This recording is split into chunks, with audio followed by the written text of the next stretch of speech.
Yes guys, nkaba ngarutse nje kubereka uburyo wagura ikarita ya banki ikora kuri online, ikaba ifite sisiteme zimwe na zimwe zigiye zesitaye nk'iza banki neza, ariko ni ikarita wakwifashisha mu gihe uri guhaha ibintu online kuri Amazon cyangwa Express, imbuga nk'izo bakunda guhaha bakoresheje izo karita. N'umuntu wabitsaho amafaranga mu gihugu cyose aba arimo birakunda. Uraza muri search yawe muri Play Store usacinge Evosend, tuba ku mwanya wa mbere, deba ni iya kabiri, numara uhite uyesitara. Numara kuyesitara urategereza guys, ibyo ukora subscribe, share and comment. Ubundi application yose iba ifite review guhera kuri 4 kuzamura, ari application iba yizewe 100%. Izo ni nka proof zigaragaza uburyo ikora. Wanayifashisha uri kohereza mu bihugu bitandukanye, wagura amayinite, wakohereza kuri banki, wakora trading. Imbuga nk'izo nyinshi bakunda kuzikoresha. Guys, bityo gukora subscribe, share and comment. Ni application nziza yagiye ivugaho ibintu byiza, yadownloadinzwe n'abantu miliyoni 1, ivugwaho n'abantu 19,000 cyane, kumva ko ifite review nyinshi. Iyo umaze kuba open ahita uhakanda, weho nuhagera urabanza install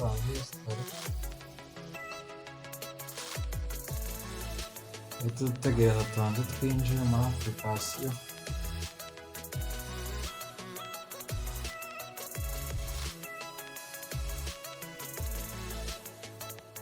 Tubimukana kuri page imeze gutya, kande next.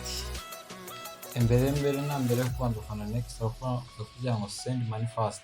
Send money straight to mobile money in Ghana, Kenya, Rwanda or Uganda, or indirectly to other Evosend wallets. Kumva ko yohereza amafaranga mu bihugu nka Ghana, Kenya, Rwanda na Uganda. Tumize step ikurikira. Hano ni uburyo wadeposinga amafaranga ukoresheje ikarita ya mobile money cyangwa visa card, ariyo tugenda kugura aka kanya tuvugana. Twihuse urakomeza ukande continue. Kubera ngewe nafunguyemo account, ngewe ngiye gushiramo email ngiye kuroga.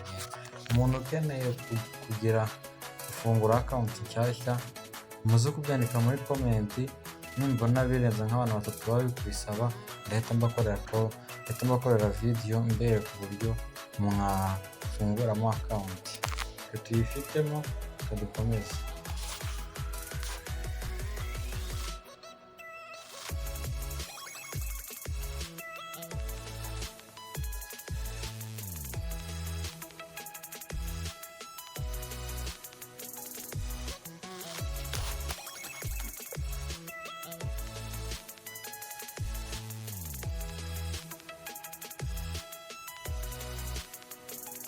Yes guys, ndikubona namaze kwinjiramo.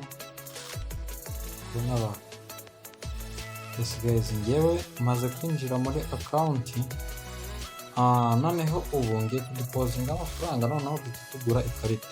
Nuza kugira ngo igice cya card kiri munsi ahanditse cards, urahakanda. Numara kuhakanda urahita ubona dashboard irabisa gutya. Numara kuhemeza urahita ukanda handitse ngo create new card. Mbese turaba tugiye guhanga ikarita ya banki. Noneho iyi karita iyo amaze kuyihanga, amafaranga make yo kudeposinga $1.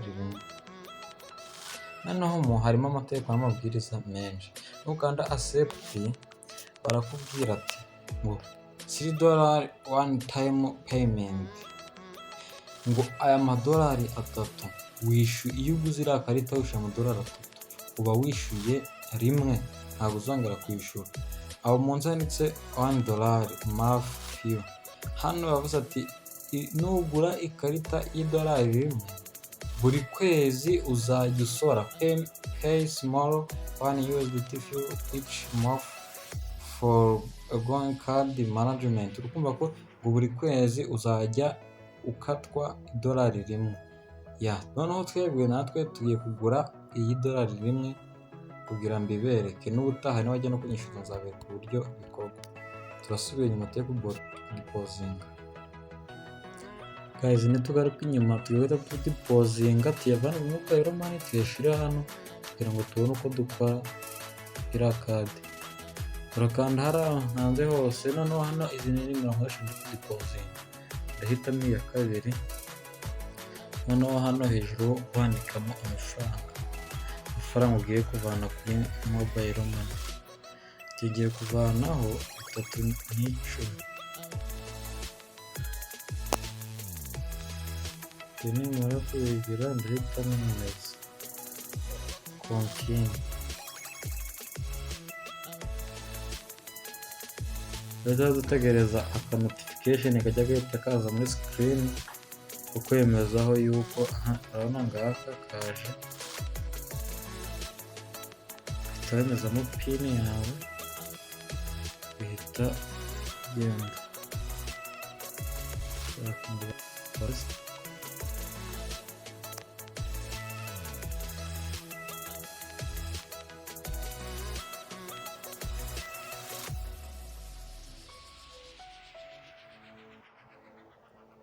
Yes guys, murabona yamaze kugeraho na notification ngizo hejuru na InTouch communication niho yoherejwe, dengiyo na message ya Eversend you have added 310 kuri wallet yacu, dore nga yarahari.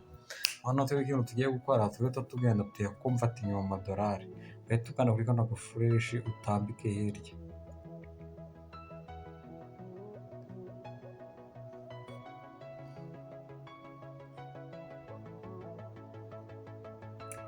Tugera hano mu ma USDT rero dukanda exchange, noneho hariya hejuru handitse USDT to Rwandan franc, ubwo turagira Rwandan franc to USDT. Hano tuhita tuza twemeze muri uko kwemezamo, maze tubikore hano mbere wemezamo u Rwanda, aho umunsi wemezemo USDT, noneho hariya dufiteho 310, 315, urabona ni $2. Noneho tugiye gukora continue.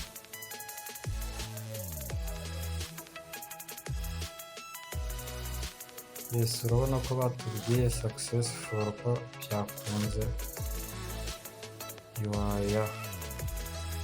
byakunze guys.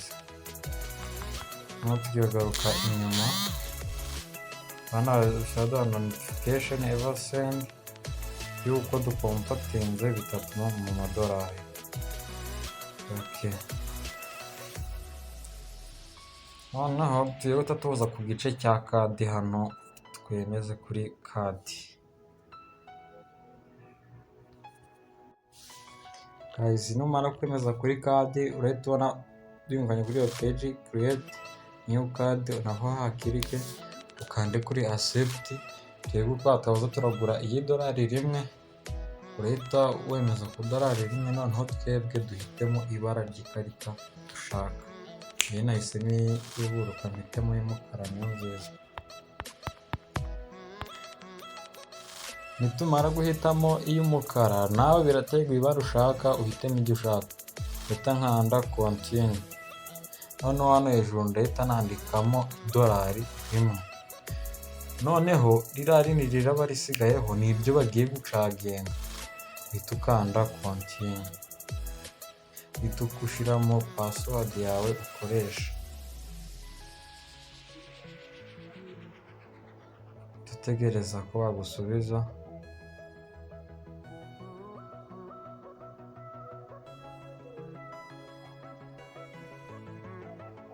Yes, batubwiye ati you have created new virtual card.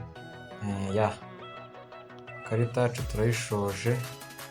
Noneho wowe ikintu urakora uhita ugaruka twemeze. Okay, nitugaruka kuri kino gice cya kadi turahita tubona yuko ikarita yacu twamaze kuyigura.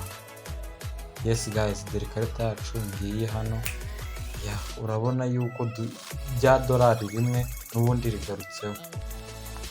Ushaka wahita urikoresha kugura ibikoresho hirya no hino. None cyiza kino karita ifite n'icyo bita billing address.